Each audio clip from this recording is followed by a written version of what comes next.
Bonsoir tout le monde, alors on est en fin de soirée de la journée où j'ai fait l'expédition à la montagne. Je me serai arrangée pour vous montrer des petites vidéos que j'ai prises pour vous du lever du soleil, des photos aussi que j'aurais prises parce qu'on a fait une marche aussi dans cette même montagne-là par la suite.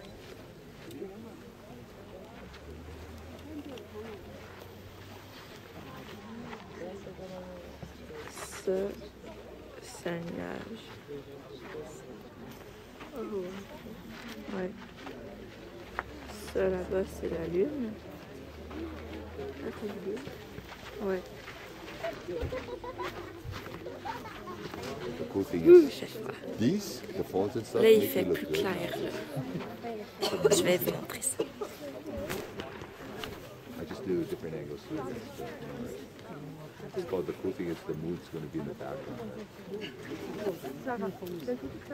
Il a fallu, de notre place à nous, ça prenait 2 heures se rendre jusqu'à l'entrée de la montagne, l'entrée du parc. Je me souviens plus du nom, je vous le mettrai dans la vidéo ou en barre d'informations.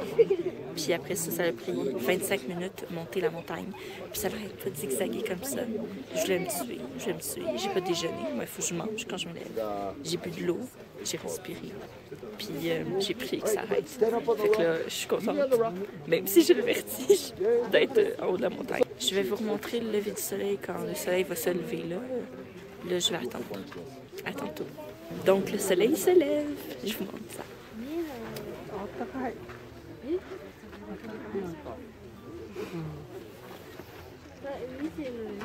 Regarde, la caméra, ça fait des cercles.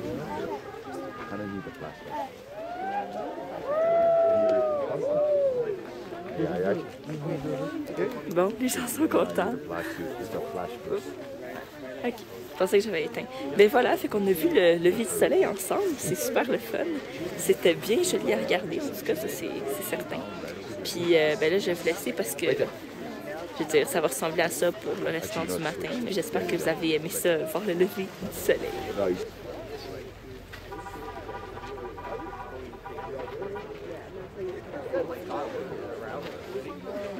Paraît-il qu'il y a un cratère avant, comme, ben, devant le précipice de la montagne.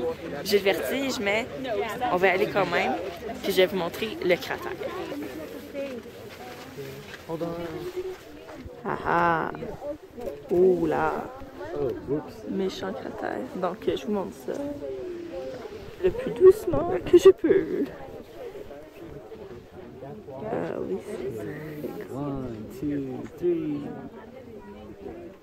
C'est fou! Les nuages aussi sont magnifiques. Regardez-moi ça, c'est fou. Il y a un promontoire là-bas pour voir le lever du soleil. Fait que mon père et ma soeur sont montés déjà, puis on va aller les rejoindre. Wow! C'est magnifique!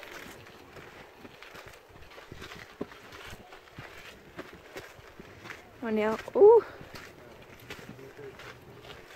Et je vois rien. J'espère que dans la vidéo, vous n'allez pas juste voir ma grosse face parce que je filme pas assez. Ben, je répète, j'espère que vous avez aimé ça. Moi, c'est pas souvent qu'on a la chance d'aller aussi haut, puis c'est toujours des beaux moments à garder en tête. Fait que j'espère que vous avez aimé ça. Oui, j'ai dit une 3e fois. Un petit update sur celle qui vend des rêves, bref. C'est pas une atmosphère à laquelle je m'attendais, je suis vraiment contente parce qu'il y a de la nuance. On est dans un monde imaginaire, mais c'est pas juste positif, ça veut pas dire que c'est juste positif. Au contraire, il y a des cauchemars, il y a des lieux inquiétants, des personnages sombres inquiétants aussi, mélangés avec la couleur et la joie et tout, mais comme c'est plus développé que ce à quoi je m'attendais, voilà. Puis finalement, c'est des gros caractères, mais moi ça me donne pas mal aux yeux encore, mais c'est vraiment trop gros pour mes yeux, fait que voilà. Mais bref, on se revoit plus tard dans la journée. Bye! J'ai terminé enfin La petite marchande, et non pas vendeuse, marchande de rêves de Maxence Fermine. J'étais sûre que c'était une femme qui avait écrit le livre, mais en le regardant par la suite, je me suis rendu compte que c'était un homme, puis les hommes qui écrivent, là, ceux que je connais, sont vraiment talentueux. Fait que, bref, j'ai beaucoup aimé. C'est un livre pour enfants, alors ça s'adresse à un public pour enfants. Des fois, il y a des phrases qui se répètent, sont assez simples, mais bien écrites. C'est un beau style. Et ça, je suis vraiment contente parce que, par exemple, dans les livres pour ados que je lis des fois, je trouve que le style est trop simple, que c'est trop comme épuré, puis je trouve plus de beauté dans l'écriture même de la chose. Il y a juste de l'intérêt pour l'intrigue de l'histoire, alors qu'ici, il y en a autant pour l'intrigue que pour la manière dont c'est écrit. Même les mots qui sont choisis, il y a un des personnages qui parle de manière assez farfelue, puis on retrouve beaucoup de mots...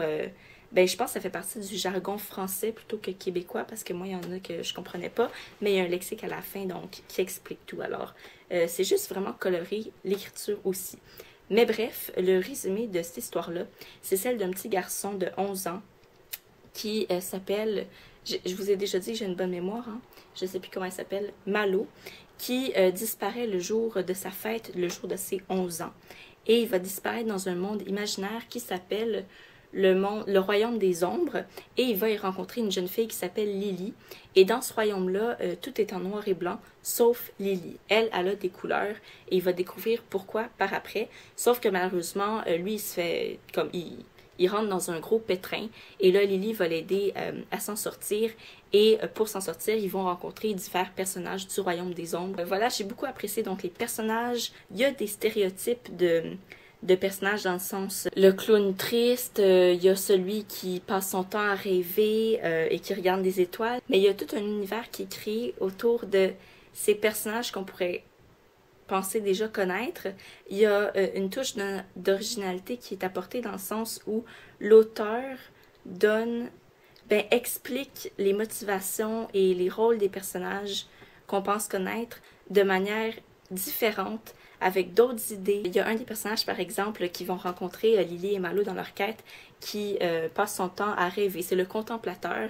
Et le contemplateur, le stéréotype, c'est que c'est un homme pauvre et paresseux qui fait ce qu'il veut quand il veut, mais qui passe son temps à regarder les nuages, quoi, à pas être présent. Et c'est lui aussi qui va avoir un grand rôle dans l'histoire auquel on ne s'attend pas, qui ne correspond pas au stéréotype du contemplateur.